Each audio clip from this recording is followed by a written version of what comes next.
Good evening. It's 6 o'clock on Wednesday, September 28th, 2016. Welcome and thank you for joining us tonight for the English edition of Aura News, where we bring you today's top stories translated into English every weeknight.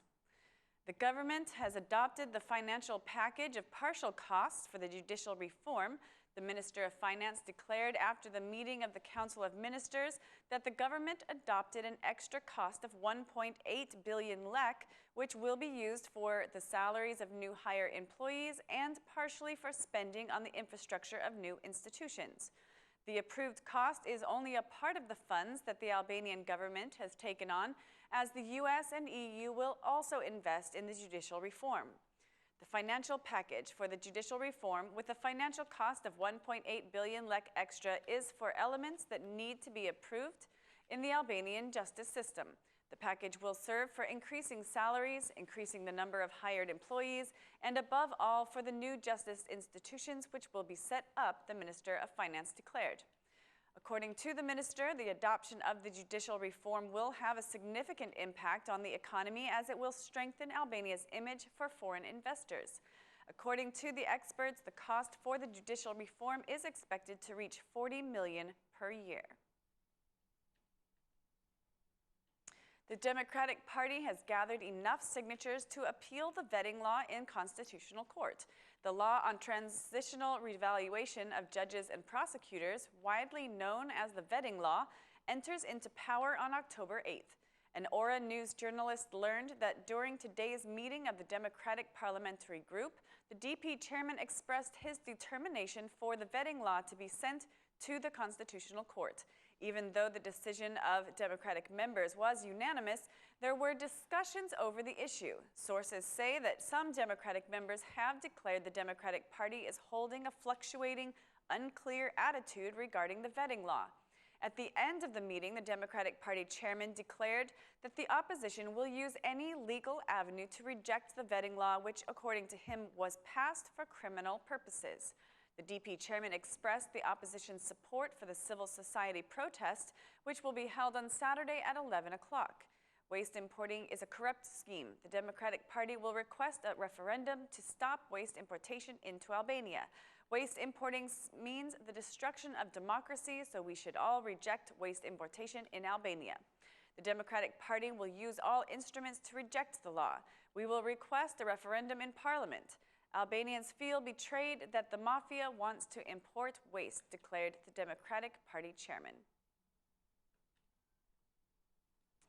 A few weeks away from the publication of the European Commission Progress Report for Albania, the Minister of Integration and the Minister of Justice held a meeting with the Working Group of the Western Balkans at the European Commission in Brussels.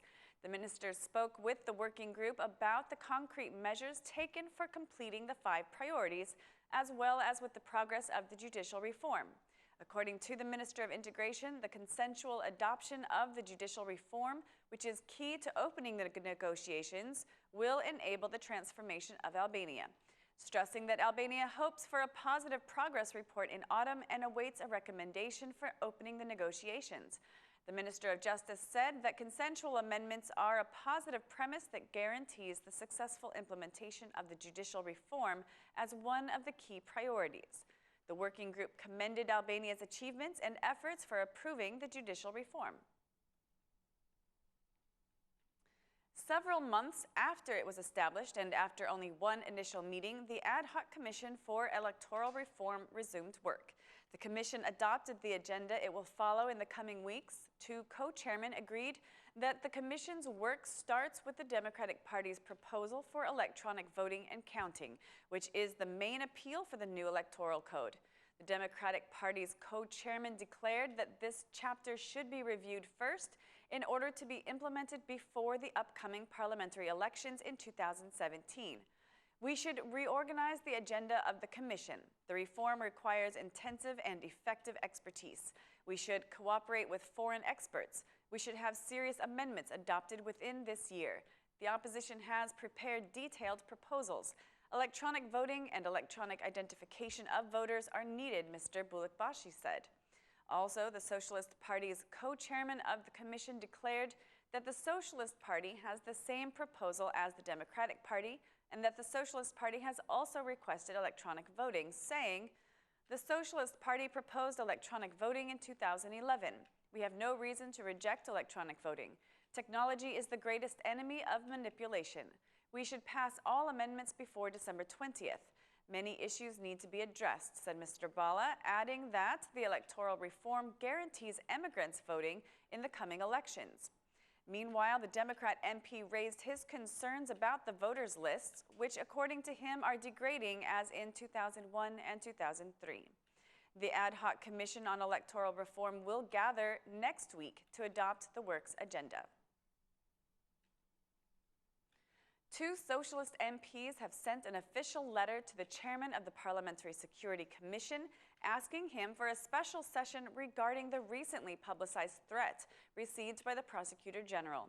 The MPs are asking for a hearing with the Prosecutor General, the head of the State Informative Service, and the State Police Director to inform Parliament about the threat. In our opinion, this constitutes a serious event which threatens national security and undermines the confidence of every citizen towards public safety, and requires maximum attention from all law enforcement and decision-making institutions, reads the letter written by the two members. The chairman of the Parliamentary Security Commission responded to the MP's letter stating that a hearing can only be held according to Parliament regulations, which states that hearing sessions involving high-ranking representatives of state institutions can only be held when 1/3 of the Commission members offer a written request and provide their motive for the request. Driven by the increased number of second-level bank robberies, the chairman of the Parliamentary Economic Commission held a closed meeting with the Central Bank of Albania's governor and the Minister of Interior. After the meeting, the chairman of the Economic Commission declared that the Central Bank of Albania will increase its inspection of second-level banks in regards to security elements that banks should implement in order to prevent further robberies. The chairman of the Economic Commission declared that the Central Bank of Albania will adjust its regulations for checking security elements at banks. Regarding the state police's role, the Economic Commission chairman says that police will increase their supervision of security guard companies using the new law on additional security measures. Mr. Brussels said the second-level banks should increase their security to avoid robberies. According to him, as Albanian people are accustomed to using cash, therefore Albania is behind where bank security measures are concerned. President of the Republic, Bujar Nishani, attended the Council of Global Affairs in Chicago, where he spoke of Albania's integration, regional cooperation, and contribution to face the global challenges of the fight against terrorism and violent extremism. During his speech, President Nishani declared that 90% of Albanians support the integration process, adding that the Albanian political class and institutions have the moral obligation to respect the people's will and to continue with the reforms path, which will take Albania towards the European Union membership. Integration into the European Union is Albania's second major project, which is a long and complicated process. Albania and Albanian institutions are committed to fulfilling the reforms which will help achieve the standards and meet the required criteria of the EU, declared Mr. Nishani. The president emphasized that Albania's foreign policy is maximally oriented towards strengthening relations with good neighboring, and adding that Albania supports the regional countries' integration into the EU as well. The president also held a meeting with members of the American Jewish Chamber of Commerce and representatives of the Jewish Federation of the United Jewish Fund in Chicago.